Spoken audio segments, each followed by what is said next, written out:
কখনো কি কল্পনা করেছেন বাংলাদেশের কোনো থানার সামনে এরকম ব্যানার টাঙানো থাকবে?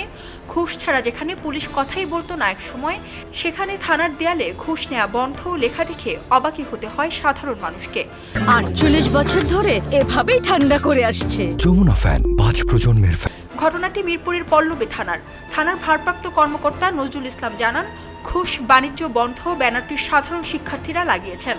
কয়েকজন এই ব্যানারটি খুলে ফেলার উদ্যোগ নিলে বাধা দেন এই ওসি। রাষ্ট্র সংস্কারের জন্য, মানুষের সুখ শান্তির জন্য ব্যতিক্রম একটা প্রশাসন আসছে আমাদের, নিরপেক্ষ নির্দলীয় সরকার। সেই সরকার আন্ডারে আমরা যারা এখন ডিএমপিতে পোস্টিং হয়ে আসছি নতুন, যেমন আমি এই থানাতে নতুন আসছি আপনার ২১/৮/২০২৪। তা আমরা এখানে যেভাবে সুন্দরভাবে সরকার আমাদেরকে চয়েস করছে যে এই অফিসারগুলো এখন ডিএমপিতে আসছে বা বাংলাদেশে বিভিন্ন জায়গা দায়িত্ব আছে, যারা ফ্রেশ মনের ছিলেন, যারা সৎ, মানুষের উপকার করতে পারেন, তারা অনেক রকম যাচাই বাছাই করে আমাদেরকে পোস্টিং করা হয়েছে। একটা সততার সাথে, নিষ্ঠার সাথে কাজ করব।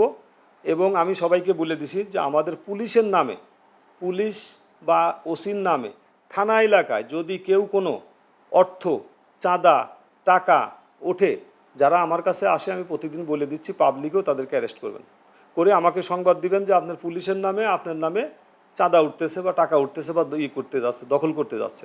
আমি তাদেরকেও বলছি এবং আমার যারা আছে বর্তমানে কাজ করছেন মাঠে, এদেরকেও বলা আছে এ ধরনের কোনো কার্যক্রম থানাতে চলবে না। ঢাকার আরও কয়েকটি থানায় এ ধরনের ব্যানার লাগানো হয়েছে বলে জানা যায়। বৈষম্য বিরোধী আন্দোলনের পর পুলিশের ওপর হামলার ঘটনা ঘটে। এ ঘটনায় রাজধানীর অধিকাংশ থানা ব্যাপকভাবে ক্ষতিগ্রস্ত হয়। কিছু কিছু থানায় কার্যক্রম চললেও পুরোপুরি অন্যান্য থানায় কার্যক্রম শুরু হয়নি। তাছাড়া যে সকল থানায় কার্যক্রম শুরু হয়েছে সেগুলো ঢিলেঢালাভাবে চলছে। তবে অধিকাংশ থানায় গিয়ে দেখা গেছে অধিকাংশ থানার চেয়ার ফাঁকা এবং পুলিশ কর্মকর্তাদের সংখ্যাও কম। পুলিশ বেশিরভাগ পোশাক ছাড়াই ডিউটি করছেন। তাদের দাবি, পোশাক পরা অবস্থায় ডিউটি করলে বিভিন্ন ধরনের সমস্যায় পড়তে হচ্ছে, এজন্য পোশাক ছাড়াই ডিউটি করছেন অনেকেই। ৮ সেপ্টেম্বর রাজধানীর মিরপুর এলাকার বিভিন্ন থানায় খোঁজখবর নিয়ে এসব চিত্র ছিল চোখে পড়ার মতো। তবে থানার কর্মকর্তারা বলেছেন পর্যাপ্ত ইকুইপমেন্টের সংকট রয়েছে, যার কারণে সেবা দিতে বাধাগ্রস্ত হতে হচ্ছে। এ সময় রাজধানীর ভাসানটেক ও কাফরুল থানায় গিয়ে দেখা যায় অধিকাংশ থানায় চেয়ার টেবিল ফাঁকা। পুলিশ থাকলেও তেমন কোনো ভুক্তভোগী নেই।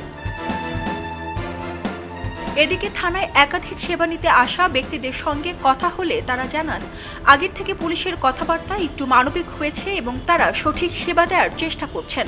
পুলিশ সাধারণ মানুষের বন্ধু হয়ে সকল বিপদে পাশে থাকবে, এমনটি জান সাধারণ মানুষ। আমরা আগেও আসছিলাম সেবা নিতে, আমার ফ্যামিলি সমস্যা লইয়া, সেবা ভালোই পাইছি। আর ব্যবহার খুব সুন্দর, ভালো ব্যবহার, আগের থেকে অনেক ভালো হয়েছে। আর এখন বর্তমানে কাজটা দ্রুত করতেছে। আমরা একটা ফোন পাইছিলাম, সেই ফোনটা এখন থানায় জমা দিতে আসছি। এখন তো দেখা যাচ্ছে ভালোই আসছি। পরে আপু বলছে ভাই কারেন্ট নাই, বসেন, তারপর করে দিচ্ছি।